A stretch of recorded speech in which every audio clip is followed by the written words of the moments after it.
బీసీలకు 42% రిజర్వేషన్లు అమలు చేస్తే ఎవరికీ అన్యాయం జరగదని మంత్రి పొన్నం ప్రభాకర్ అన్నారు. లోకల్ బాడీ ఎన్నికల కోసం నోటిఫికేషన్ స్కెడ్యూల్ విడుదల కావడంతో మంత్రి సమావేశం నిర్వహించారు. స్థానిక సంస్థల ఎన్నికల్లో బీసీ కోటా అమలుకి ప్రభుత్వం చిత్తశుద్దితో ఉందని, సామాజిక కోణంలో ఆలోచించి ఈ కోటా తీసుకువచ్చామని చెప్పారు.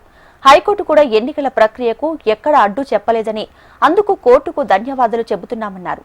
బీసీ రిజర్వేషన్లకు మద్దతు ఇస్తున్నట్లుగా రాష్ట్రంలోని అన్ని రాజకీయ పార్టీలు హైకోర్టుకి అఫిడవిట్ల రూపంలో తమ తమ అభిప్రాయాలను సమర్పించాలని మంత్రి పొన్నమ్మ విజ్ఞప్తి చేశారు.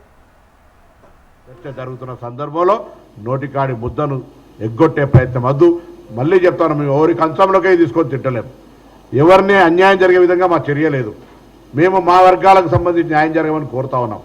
దీన్ని ప్రస్ఫుటంగా ఘర్షణ లేదు, అభ్యర్థన. న్యాయపరంగా అడుగుతా ఉన్నాం, చట్టపరంగా చేసుకుంటా ఉన్నాం. చట్టం ప్రభుత్వంలో చేతిలో పరిపాలనలో ఉన్న ప్రభుత్వం పూర్తిగా సానుకూలంగా ఉంది.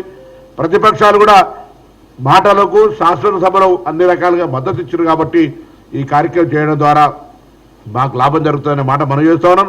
మరి 9వ తారీఖు నుంచి నామినేషన్లు స్టార్ట్ అవుతాయి. తప్పకుండా ఆర్గ్యుమెంట్స్ను మా తరఫున కూడా ప్రభుత్వం తీసుకున్న స్టాండ్ అమలు కావడానికి మా అడ్వకేట్ జనరల్ గారు, న్యాయవాద బృందం, అదేవిధంగా సామాజిక న్యాయాన్ని ఆకాంక్షించే వాళ్ళంతా కూడా ఇది కొనసాగింపుగా కోర్టును అభ్యర్థిస్తాం.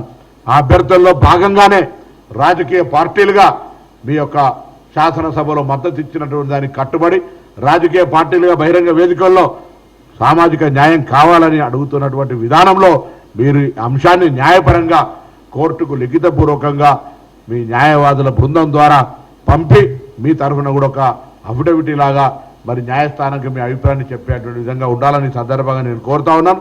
తప్పకుండా తెలంగాణ ఉన్నటువంటి సామాజిక న్యాయాన్ని ఆలోచించడం అందరూ కూడా ఈ బహిరంగ వర్గాల గొంతుకు మద్దతు ఇవ్వాలనేటువంటి మాట సందర్భంగా నేను కోరుతా ఉన్నా. తప్పకుండా నాకు ఆకాంక్ష ఉంది. ఎందుకంటే ఇది ఆచరణ సాధ్యం కాని గొంతెమ్మ కోరిక కాదు.